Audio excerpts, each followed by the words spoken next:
Pictures of the Prime Ministers entering Parliament right now, expected to speak right now with, in fact, the press, make a statement just before the beginning of the session, which he always does. This is, in fact, customary. Let's take a listen.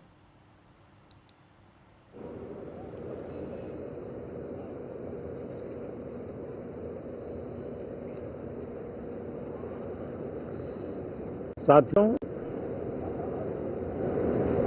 संसदीय लोकतंत्र में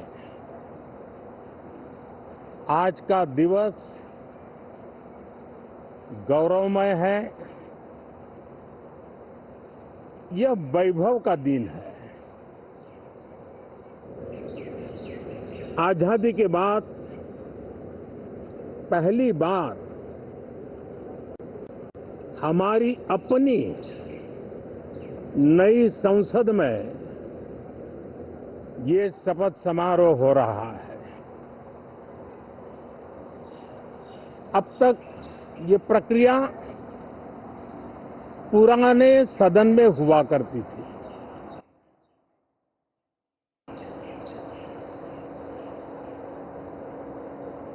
आज के इस महत्वपूर्ण दिवस पर मैं सभी नवनिर्वाचित सांसदों का हृदय से स्वागत करता हूं, सबका अभिनंदन करता हूं और सबको अनेक अनेक शुभकामनाएं देता हूं।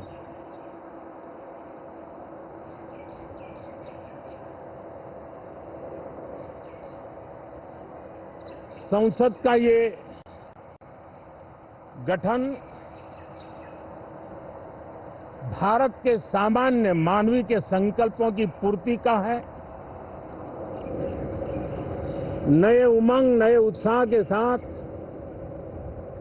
नई गति, नई ऊंचाई प्राप्त करने के लिए ये अत्यंत महत्वपूर्ण अवसर है। श्रेष्ठ भारत निर्माण का, विकसित भारत 2047 तक का लक्ष्य, ये सारे सपने लेकर के, ये सारे संकल्प लेकर के आज 18वीं लोकसभा का प्रारंभ हो रहा है। विश्व का सबसे बड़ा चुनाव बहुत ही शानदार तरीके से, बहुत ही गौरवमय तरीके से संपन्न होना, ये हर भारतीय के लिए गर्व की बात है। 140 करोड़ देशवासियों के लिए गर्व की बात है। करीब 65 करोड़ से ज्यादा मतदाताओं ने मतदान में हिस्सा लिया।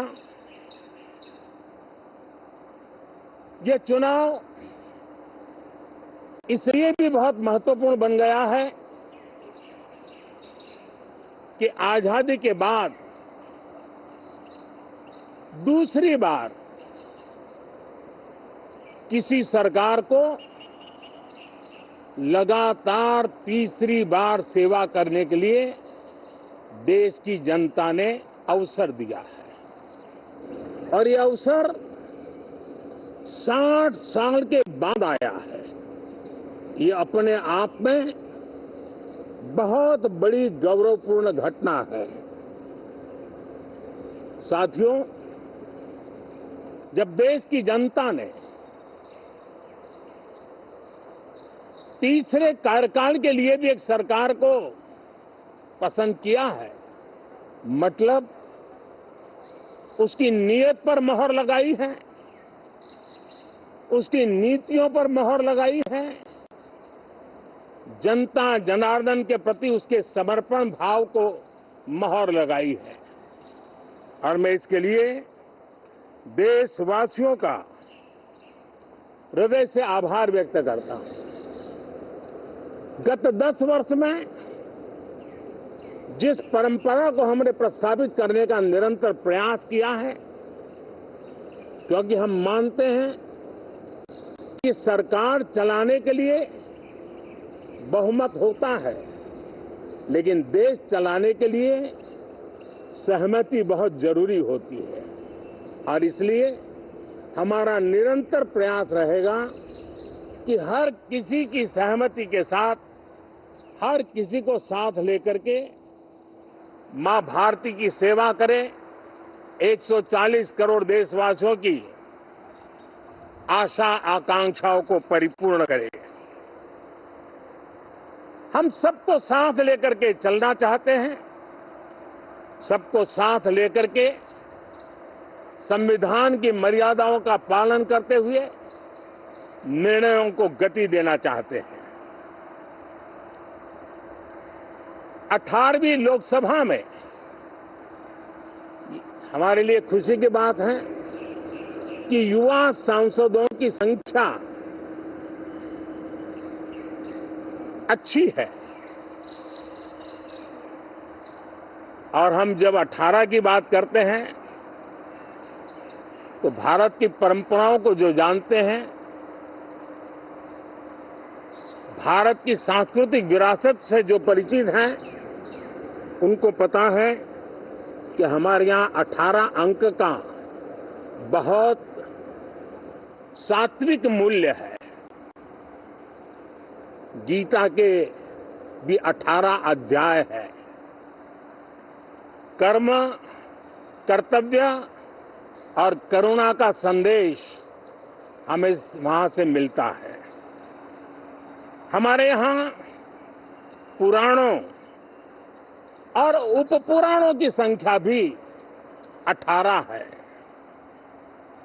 18 का मूलांक 9 है और 9 पूर्णता की गारंटी देता है। 9 पूर्णता का प्रतीक अंक है। 18 वर्ष की आयु में हमारे यहां मताधिकार मिलता है। 18वीं लोकसभा भारत के अमृतकाल की इस लोकसभा का गठन वो भी एक शुभ संकेत है। साथियों, आज हम 24 जून को मिल रहे हैं। कल 25 जून है। जो लोग इस देश के संविधान की गरिमा से समर्पित हैं, जो लोग भारत की लोकतांत्रिक परंपराओं पे निष्ठा रखते हैं, उनके लिए 25 जून न भूलने वाला दिवस है। कल 25 जून को भारत के लोकतंत्र में जो काला धब्बा लगा था, उसके 50 वर्ष हो रहे हैं। भारत की नई पीढ़ी इस बात को कभी नहीं भूलेगी कि भारत के संविधान को पूरी तरह नकार दिया गया था। संविधान के लीरे लीरा उड़ा दिए गए थे। देश को जेल खाना बना दिया गया था। लोकतंत्र को पूरी तरह दबोच दिया गया था। इमरजेंसी के ये 50 साल इस संकल्प के हैं कि हम गौरव के साथ हमारे संविधान की रक्षा करते हुए भारत के लोकतंत्र, लोकतांत्रिक परंपराओं की रक्षा करते हुए देशवासी संकल्प लेंगे कि भारत में फिर कभी कोई ऐसी हिम्मत नहीं करेगा जो 50 साल पहले की गई थी और लोकतंत्र पे काला धब्बा लगा दिया गया था।